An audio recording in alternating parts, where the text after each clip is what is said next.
All right, guys, bro talk time. So this came by request of one of my viewers. He's like one of my most consistent viewers, and he's the homie. You know who I'm talking about. I'm not gonna call you out by name, but so basically, he asked me how I went about my like mental transformation from when I was a kid. Um, so basically, just to break it down, I was a terrible kid, horrible kid. From ages like 13 to 17, I was pretty much just awful. It ended pretty abruptly when I was like 17. Um, I was like 17 and a half.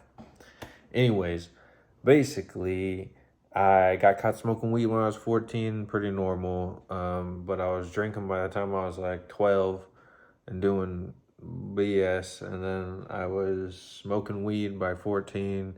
I was doing pretty much everything I could get my hands on by high school, smoking cigarettes, all that. Like, terrible, terrible, terrible.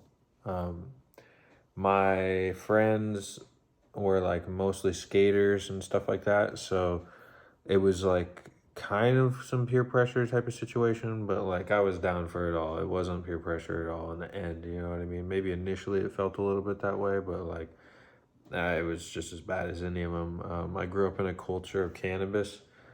So like I grew up in Northern California, and there's a ton of cannabis there, and I had some ties to that whole industry. So, and like I did for a long time. So it kind of gave me like it broke the barrier to entry. You know what I mean? Like it's like I could get my hands on anything I wanted to anytime I wanted to, and I was bored. I was a bored kid. I wasn't doing anything constructive with my life. I would just skate around and just fuck around and do anything I could, pretty much.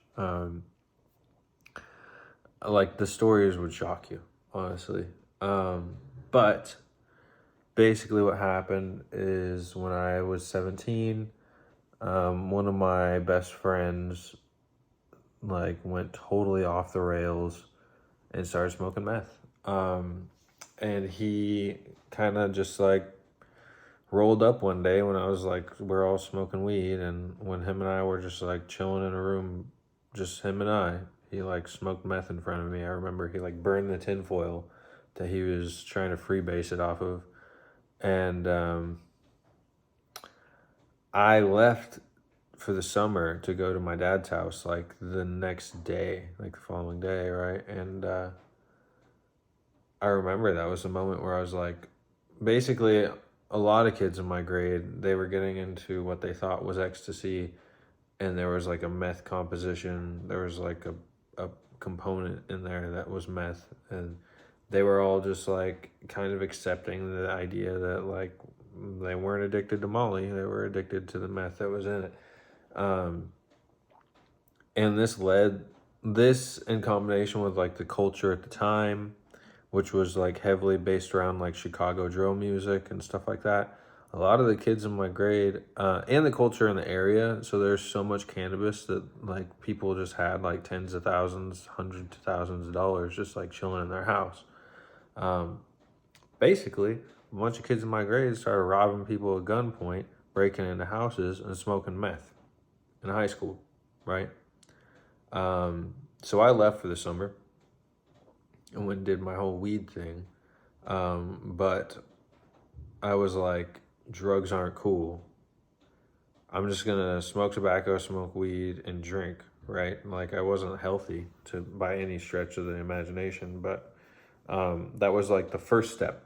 I was like, okay, this shit sucks. People are ruining their lives over what?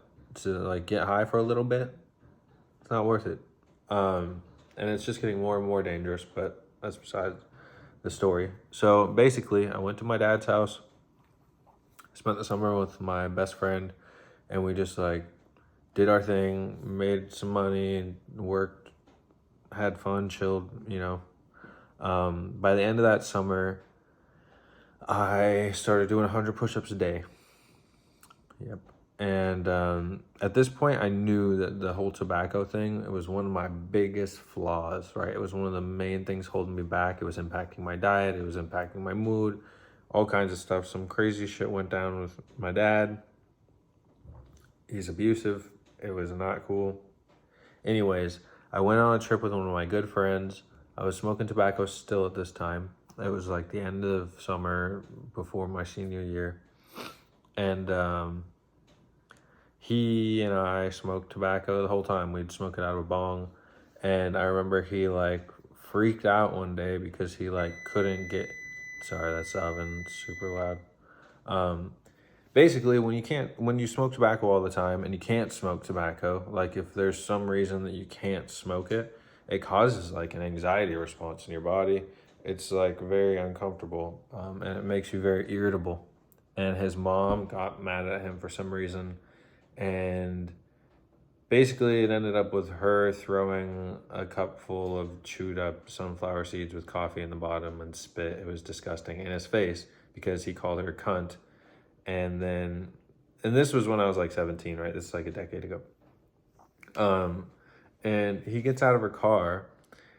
He's like freaking out, justly so, honestly. I mean, he shouldn't have called her that. That's horrible. But he gets out of her car and palms her window to one of the rear passenger doors, and breaks the window, explodes the window. And so we have to drive back. I think it's like 4 more hours home from this trip that we went on. And we have to drive the whole way with like no window, obviously. And it's freaking cold, right? And I'm sitting there and I'm just like, kind of the whole time he was acting out, I was like, damn, like, is this how I've been? Sorry, there's construction across the street. I don't know if you guys can hear that. I was like, is this how I've been? Damn, like, this is horrible. I need to stop. And I just cold turkey quit. For a lot of people, it's different when you're like involved in things like that. It's very different. But for me, I found the easiest way for me to do anything is to just do it. And I will tell you that quitting smoking and quitting really any kind of addictive habit, it leaves this void in you. So for me, I was extremely depressed. Like I literally wasn't sure if I could feel emotions for like a week or so. But then I just sunk my head into watching comedies, which is kind of funny, and working out. So I would do push-ups and go on runs and stuff like that to feel things. And it worked. So yeah, I mean, that's mostly the story. I mean, there's a lot behind that, obviously. And a lot of my friends didn't end up so lucky.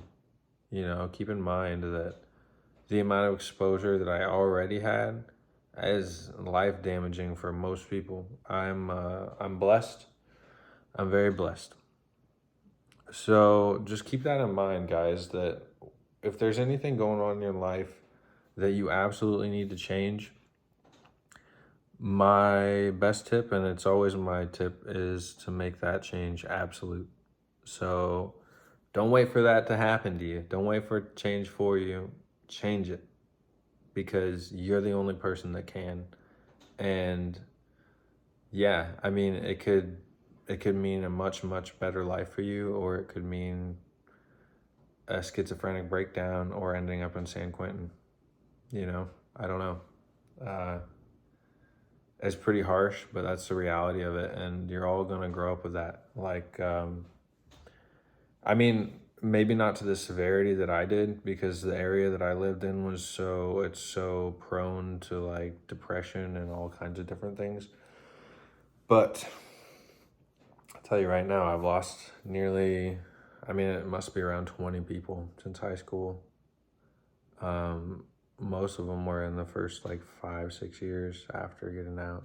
But yeah, I don't know. Be careful, guys. Take care of yourself. Your mind is your wealth, you know? Your body is your wealth. That matters more than anything. And everything else is just auxiliary, really. If you wake up, you feel like crap every day, change it. You got this. All right. Peace out, guys. Love you.